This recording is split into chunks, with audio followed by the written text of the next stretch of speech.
Hello, students. Hello, students. My name is Richard Shallock. You may call me Rick. I will be your instructor for the blended class of ITDEV 154, Programming and Data Structures. So, couple things I want to address in this intro video. I have been programming in a professional capacity since 2003. I got my master's in computer science in 2002, and I have extensive experience with the Java programming language, but part of my education and initial hiring, I would cut my teeth on some C++ work as well. Also, I've taught at ITT Tech before they went belly up, and part of my responsibilities teaching there was to teach both C and C++. So I have some background in both programming it and teaching it. I just wanted to highlight a couple things for you. When you look C++ up and you say, well, why are we learning this language? Because the language was developed starting in the late 70s and into the 80s as a more modern C language. So C has been around a really long time. It's been around since, I believe, the 50s and early 60s.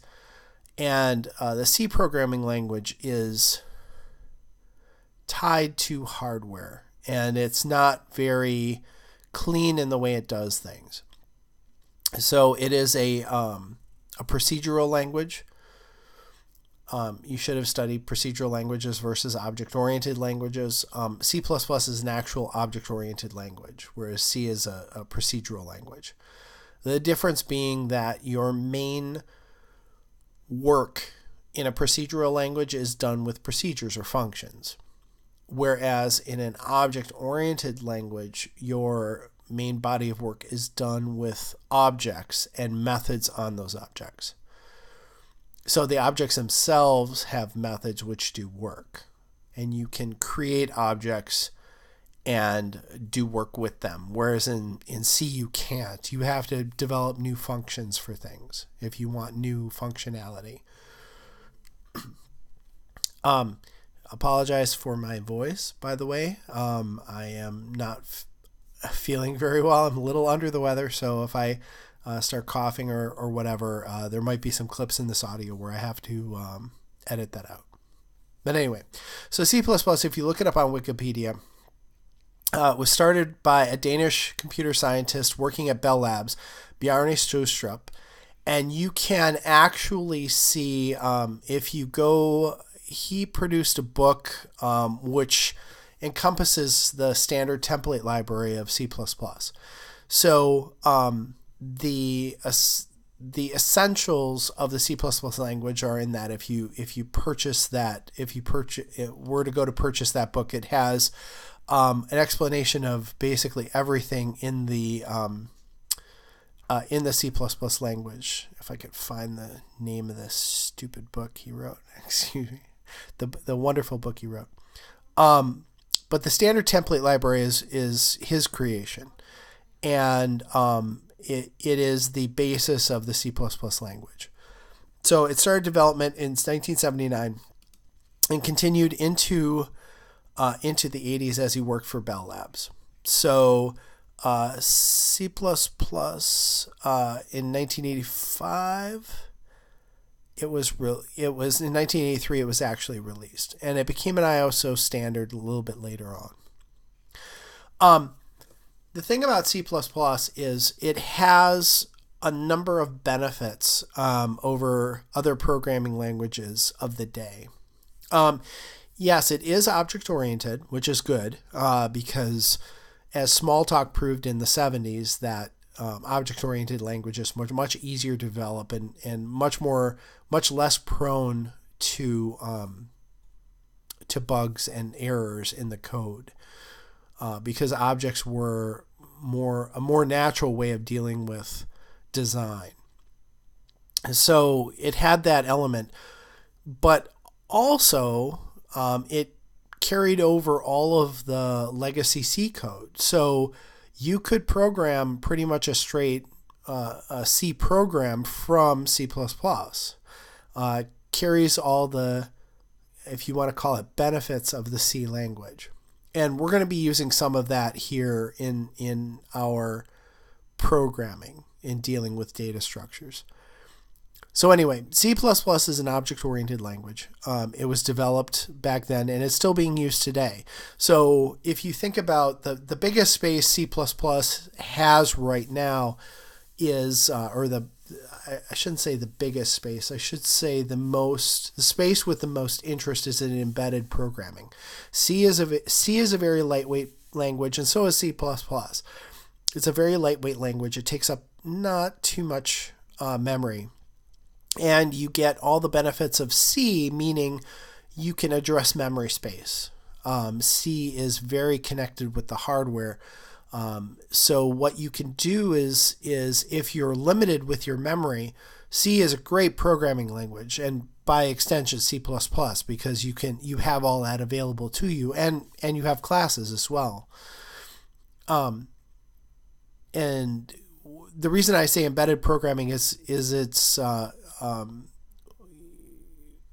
you're looking at languages that need to deal with a small amount of memory or a lower powered capacitor or lower power chipset, and it needs to be able to function relatively quickly and with aplomb while constrained by those. And C is very good at that. By extension, C++. If you look at the platforms like Arduino and its brethren, they will use C++ for their programming as well.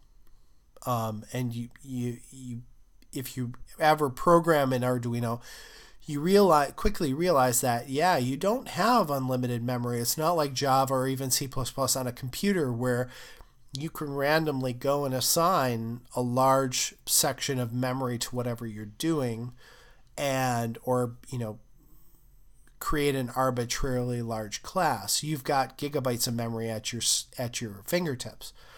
Whereas with an embedded system, you've got a limited amount of memory, and you have to make sure that your programs are small and lean and very targeted as to what you do. So that's many of the reasons why we're learning this during this semester. So anyway, what I'd like to do is I'd like to show you, I'm going to be using Eclipse as my integrated development environment. Eclipse has a multitude of different languages associated with it. C++ is one of them. It also does C as well, and it has built-in. It doesn't have built-in compilers. You will need an onboard compiler for your C code within Windows as well. So just keep that in mind. So Eclipse is free. And you just go to eclipse.org and download it. Download it for your specific environment. I'll show you how to do this first, and then we'll talk about other IDEs. So here in the download section, you can say download 64-bit, but really you want to just go to download packages. And here is an Eclipse IDE for C++ developers. If you already have Eclipse, if you're already using Eclipse, we can... actually, I can't show that to you yet. You can just download the environments for the C++ pieces. So I'm going to go ahead and download the Mac component because I'm on a Mac. If you didn't guess by my little apple in the upper left hand corner. I'm not going to give them any money right now. We're going to download this. While I'm downloading this, we're going to talk about the other, or the probably the most popular C++ compiler that you will deal with, since most of you will be on Windows, and that's Visual Studio. So Visual Studio is incompatible. I don't own Visual Studio, and I don't have access to it. So what we're going to have to do is you're going to have to send me your actual source code rather than a solution file. I know Microsoft solution files have everything embedded with it, but I can't deal with a solution file, so we're going to have to, if something changes between now and the end of the semester, I'll update the policy. But for right now, you would have to zip me your source code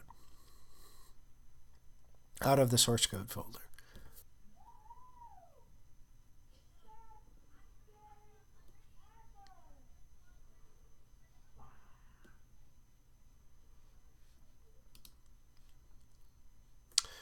Okay, so I've downloaded the Eclipse C++ distribution.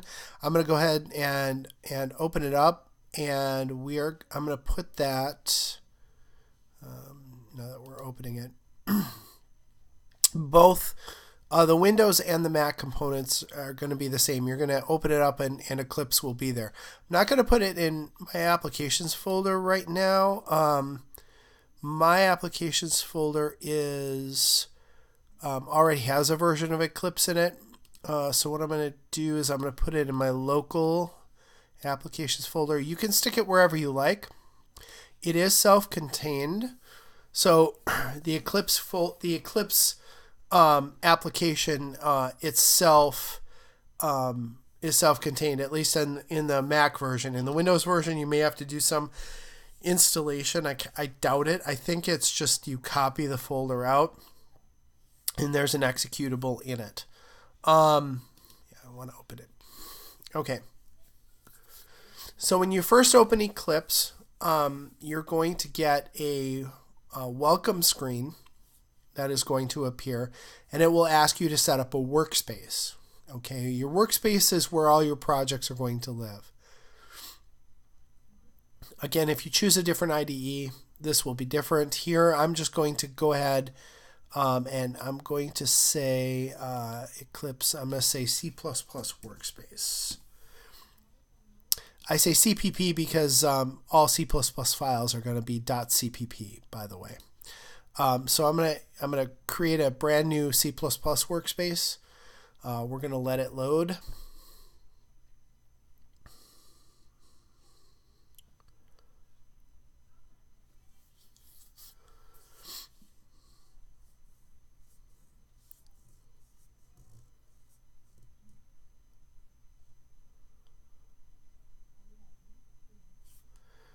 Okay, and on the first screen for Eclipse, what you're going to see, this is the welcome screen. You can always show it at startup, or if you uncheck this, it'll ignore it, but you can bring it up if you want. But if you let it come up at startup, it'll show you a little bit of what's going on here. So we have a tutorial, we have IDE configurations, which you can review. You can create a new C or C++ project. Import a project with a working makefile. We'll talk about makefiles a little bit later. You could check out a project from Git. If you haven't set up a Git repository, we should probably do that. That would probably be a good way to exchange. Whoa. I didn't want to click on it.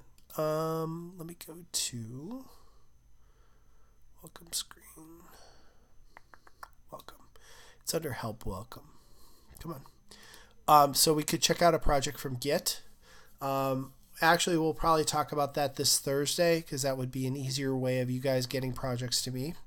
Import existing projects so we can import them from somewhere.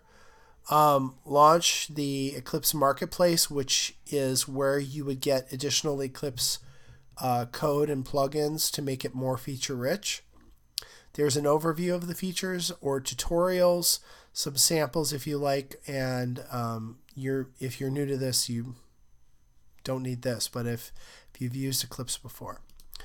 So we're going to actually, from this thing, I'm going to create a new C++ project. I'm going to create an actual Hello World C++ project because I don't really want to type it out from scratch. So notice I'm gonna create a project name called Hello World. You use my default location, although I could choose a new one. And I'm gonna use my Mac's compiler. Now here, I just put in my name.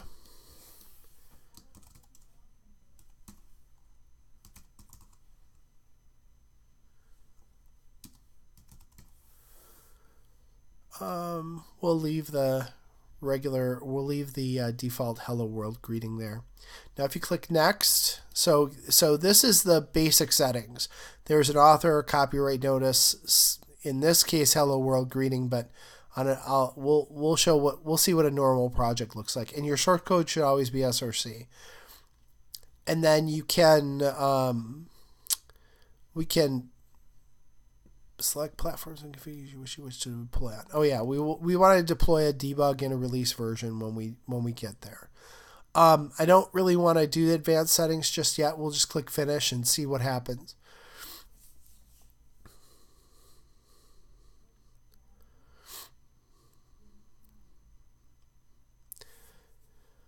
So it's going to create a project, and inside that project it's going to create an actual C++ file, which is going to be our Hello World file.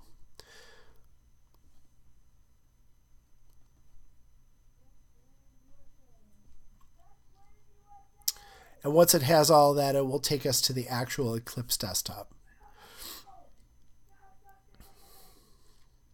Now, if you're on Windows, your Eclipse is going to be slightly different from mine, although most of the functionality, or all of the functionality, will be there, but most of the menu choices might be slightly different.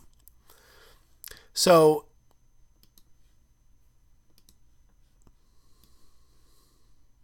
is this still creating?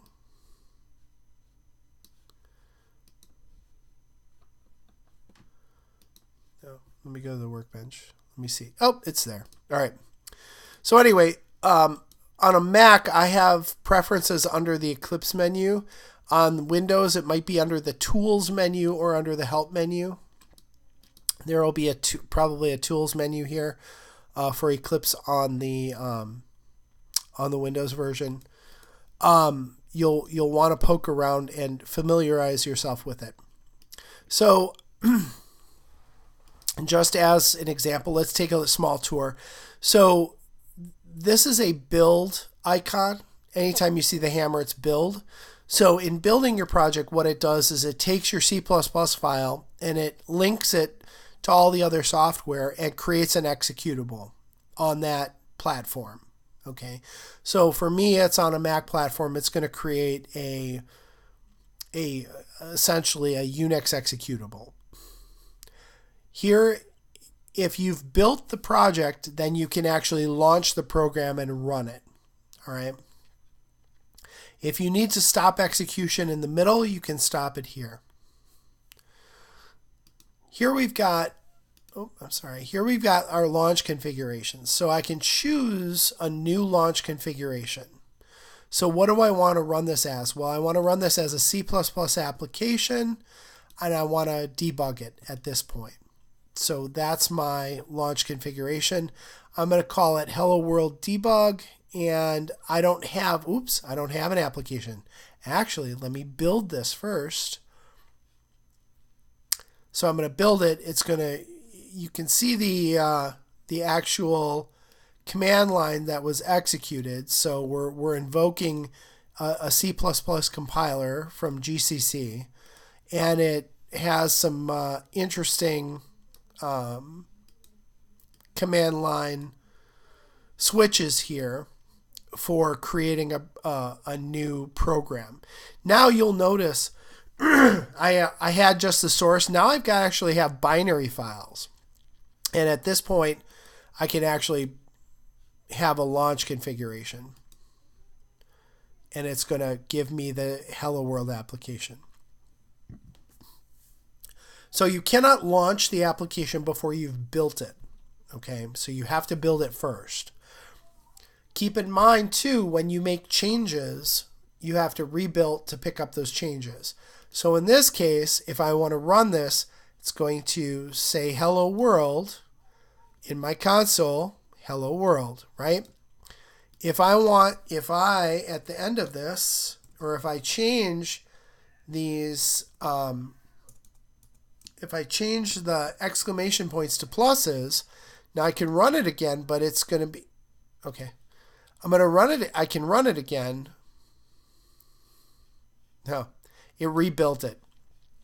So it automatically rebuilt my file. Normally you'd have to build it again by hand, but it automatically rebuilt it. Shows what I know. So anyway, all right. So let's go back. I want to do this. I'll do this. I'll save it. Build it again. Okay. So anyway, we've got our hello world. Let's examine this a little bit. First, we've got some single line comments up here. I have my name, my author, version, copyright, description. We'll see what that looks like when we open up just a normal boring project. The first thing you'll see in your actual C++ program is include directives. So if you need libraries, whatever libraries you need, you can look up the standard template libraries. We'll be going over some of those with the book as far as to what libraries there are and what we'll be using. In this case, we're using the IO stream, input-output stream. And that gives us cout as a command. Cout is basically prints something to the console. So when we run this program, it prints it to the console like that. This is our console. So if we ran this from command line in a terminal window, that's what we would see. In Windows, if you ran it from from your command line in that window, you would see it there. So IOStream includes this program called cout. When we say using namespace standard, there can be different namespaces in your project depending on what you're doing. For the most part, we're going to use namespace standard because we don't have any other namespaces that we're going to be referencing. And we don't keep separate namespaces in most of our programs. This is a pretty introductory class, so using namespace standard is pretty much what we're going to do the entire class. Every C program, every C++ program, well, every C program too, but every C++ program has a main method. The main method takes no parameters and returns an integer. This is the signature of the start of your program. So to have a program, you have to have a main method that returns an int, and that is going to be the entry point to your program. You are only allowed one of these in a project. If you code a second one, it's going to complain that you've got more than one main method when it tries to run it. So you should only have one main method. That is the start of the program. This is a really simple program. Obviously, it has two lines. It has cout, which prints something to the console. And what it's going to print out is this string literal here. That's what this is. Hello world is a string literal. These two less than symbols are essentially redirecting this string to the output. And then we're redirecting also an end line to the output. So we redirect all of these and we chain these together and it will go out to cout. Notice on this, notice my cursor here is at the next line. That's what this ENDL end line does. It forces the cursor to go to the next line. Since the main method returns an integer, we have to return something. In this case, we return 0. 0 is the indication that your program has successfully run and terminated successfully and properly. If you returned a different integer, that would be the sign of a problem. So let's say you have an error and take that error and want to return a different integer that means something to the programmer, in this instance you guys, you could do that. But in here we're going to return 0 because if it reaches this line, it is successfully completed. But that return 0 is customarily what you do. We also have a single line comment here, prints hello world. If you want a multi-line comment, you do /* and then the end of it is */. By convention, the stars will be on the left hand, on the left hand side of the comment block.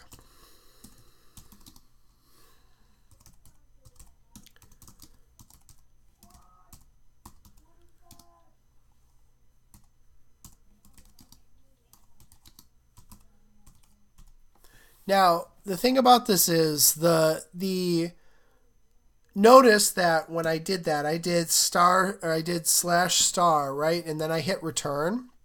This automatic putting of the */ is part of the IDE. Putting my cursor on this middle line is also part of the IDE, such that if I just keep typing and hit return, it will keep putting those stars in there. These stars are not necessary, by the way. Just so you can see, this is not part of it. What the stars do, though, if you look at this, the stars give us the stars by convention here give us a nice, neat, and tidy comment block so that you can tell where your comment begins, not only begins and ends, but it makes it much more readable. And that's the idea of this comment block.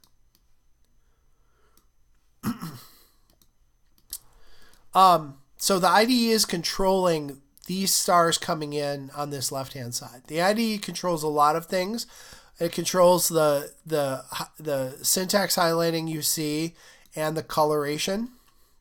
Notice my methods are in black. My return types are in this purple, so are my includes, and this directive, using namespace as a directive. We'll have several of those in the coming weeks. So this is an initial program, hello-world.cpp. And notice this .cpp is in the file name. So when we look at our package structure, you will notice that you have a source directory, which all it includes is hello world. Okay, it will list what you're including and the namespaces you have and the methods here. We just have one method. If we had another method,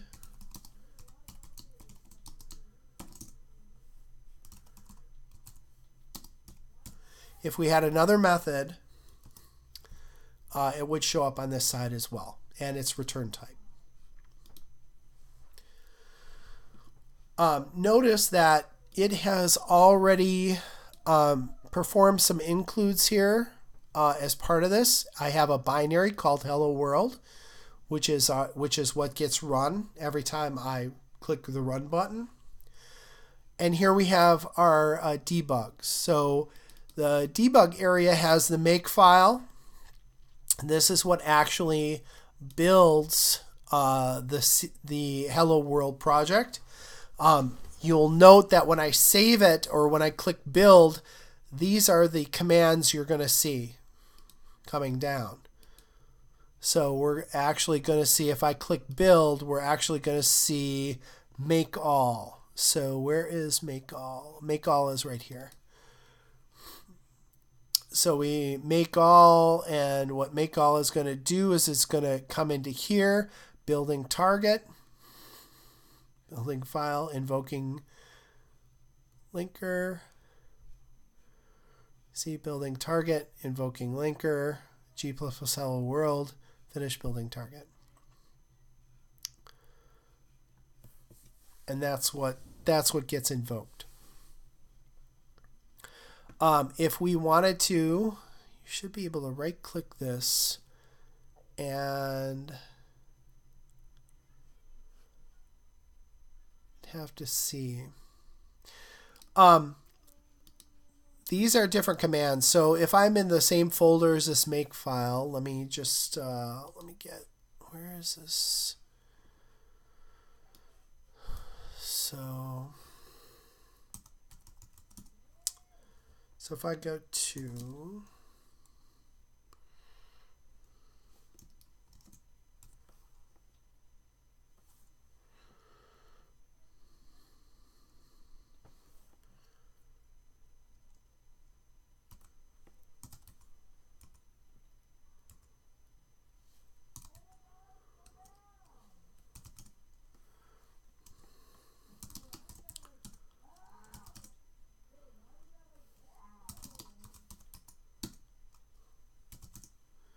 okay, so when you're using make, make is a program that's usually associated with Unix.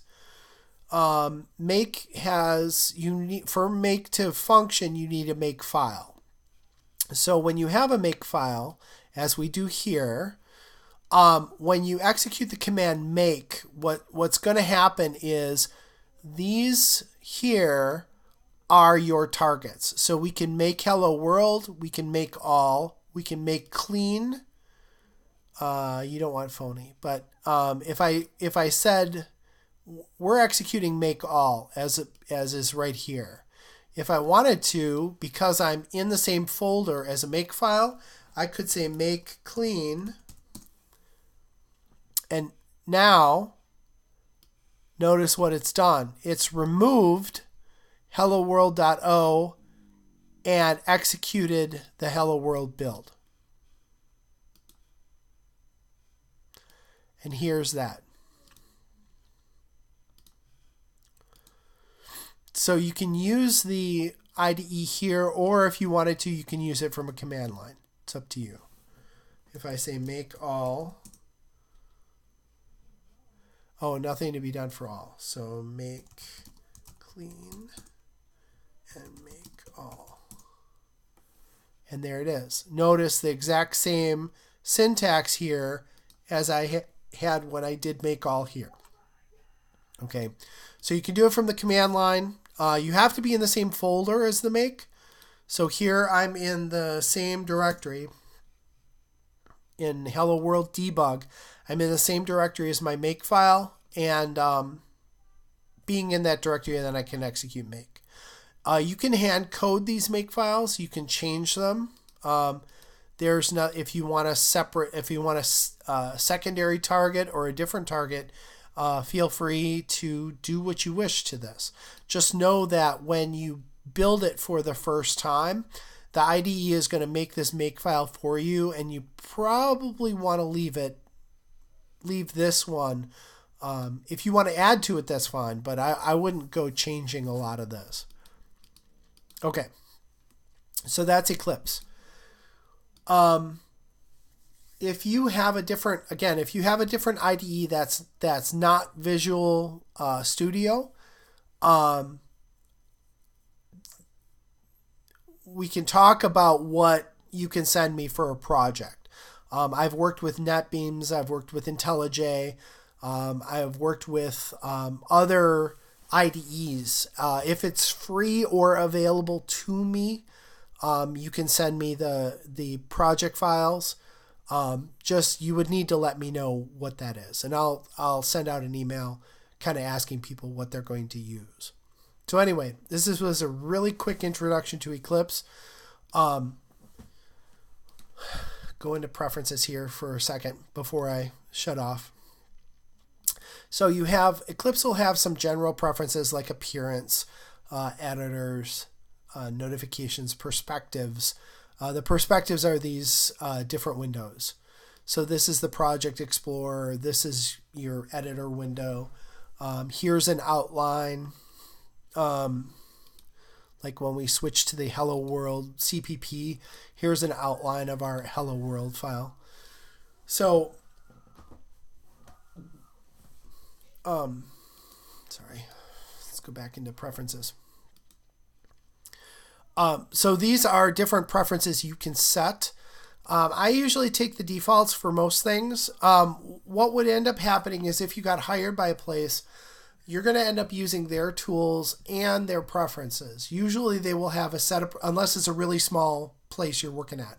If it's a large place, like if you were working for, say, Rockwell Automation or something, they're going to have a set process in place, set programs you're going to use, set properties you're going to start out with, and those are the things you're going to have dictated to you. If you're in a small place, you can kind of set it up for yourself.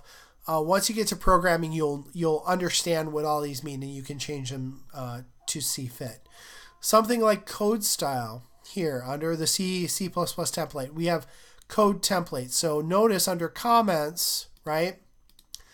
These are the comments that are available. Here's the file comment. If you create a file, this is what gets created as part of your file.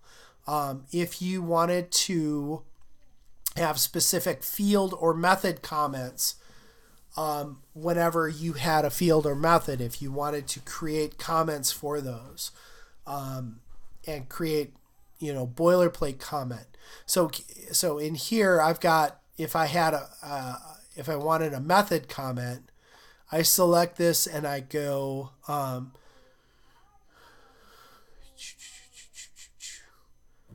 are my comments? Here we go. Add include.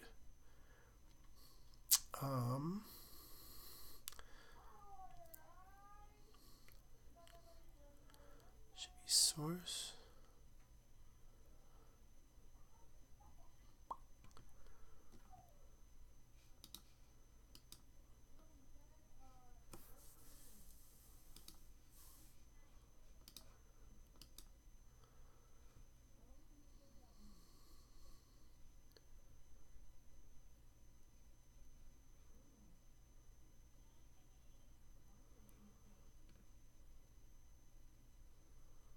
Usually there would be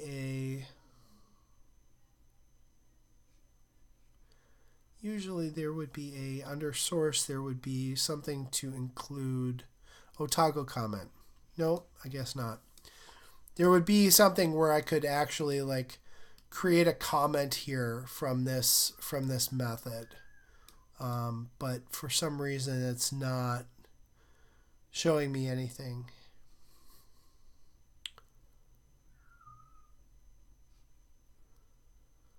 So I'll have to look that one up because that's the difference between Java and C++.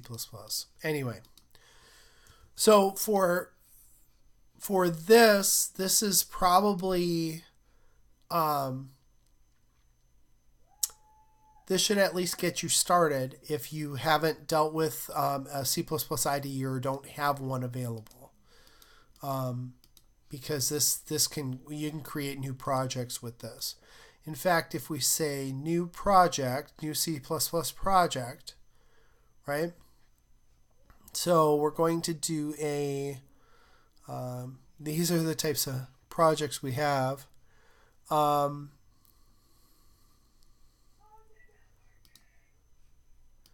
if we do a managed build, we'll do an empty project. Again, I'm going to do my Mac OS X compiler.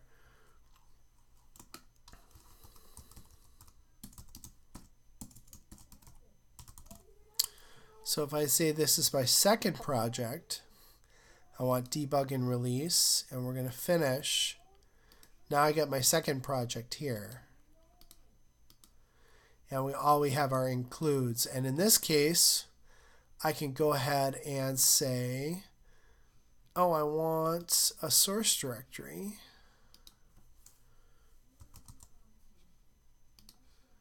And inside the source directory, I want a new file. Oh, I'm sorry, new class. New class. And I want my class name to be Hello World 2.